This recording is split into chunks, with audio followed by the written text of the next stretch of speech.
7.6 two-step algebraic equations. I can solve multi-step equations. All right, so two-step. Thank you, Mariana. Two-step equations, multi-step equations means more than one step. Vocab words. You guys know coefficient, right? Mm-hmm. It is the letter, like Cameron has labeled here. It is the number before the letter when multiplication is in play. Like terms would be terms that have the exact same variable. Hello? Terms that have the exact same variable parts, which is the exact same parts. Okay? If you look down at number 2, it looks like Cameron was working. I have to erase this because it's not going to follow along with him. When you look down at number 2, we've got the equation 3x plus 2x. When you combine like terms, we get to 5x. We're looking right here. When we got 3x squared plus 2x, can you combine an x squared and an x? No. So you can't do anything. Here is my favorite, number 5. Cameron, can you zoom in on number 5? I know it's going to mess up.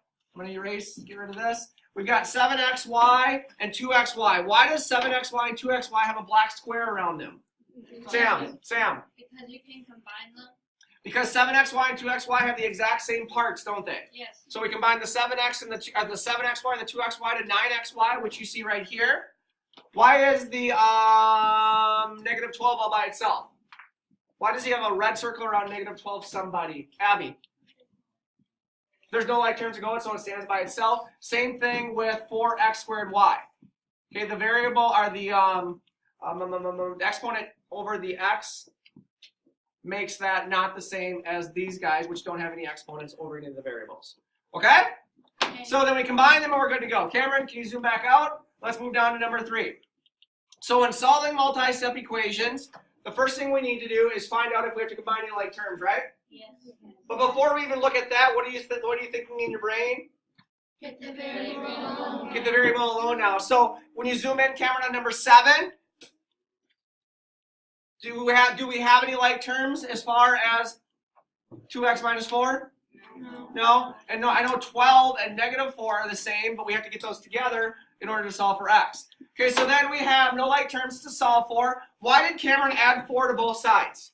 Why would you add 4 to both sides first? Why was that the first thing he did, Abhijit? So that he can get the variable. Yes, he's trying to get the variable alone now, but why didn't he divide by 2? Because this 2x, we need to get the x by itself by dividing by 2, but he chose to add 4 first. Why, Luke? Because you have to do the more simple problem. The more simplistic step, right? What is more simple? Adding 4 to both sides or dividing both sides by 2? And when we define simplistic, we say simplistic would mean the first thing you learned in school was adding and subtracting, not multiplication and division, right? Yeah. So that's why we're calling it the more simplistic step. So he added 4 to both sides. Do you remember what I'm starting to call this step? After he added 4 to both sides, we say we're cleaning up. So he's crossed off the 4's. We were just left with 2x, which he has. 12 plus 4 is 16, which he has. So now we have a new equation of 2x equals 16. Still need to get x by itself, don't we? Yes. What do you do? What do you do? Divide by 2. And what does x equal then? 8. Cameron, can you scroll down to number 8? Same thing. Do we have any like terms to combine? No. So did you do the most simple step first? Yes. Yes. Go down to number 9. Do we have any like terms to combine on that one? Yes. Yes. We have 3x and 2x. Notice how he put them in blue circles. So 3x and, I'm sorry, that would be 3x and 12x, which gives us 15x.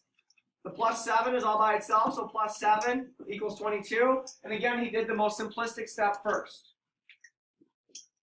Okay, so my cheat sheet idea to you, whoever's clicking stop, my cheat sheet idea to you when solving 2 or 3 or 4 or 5 or 6 or 7 or 8 or 9 or 10 step equations is always do the most simple step First.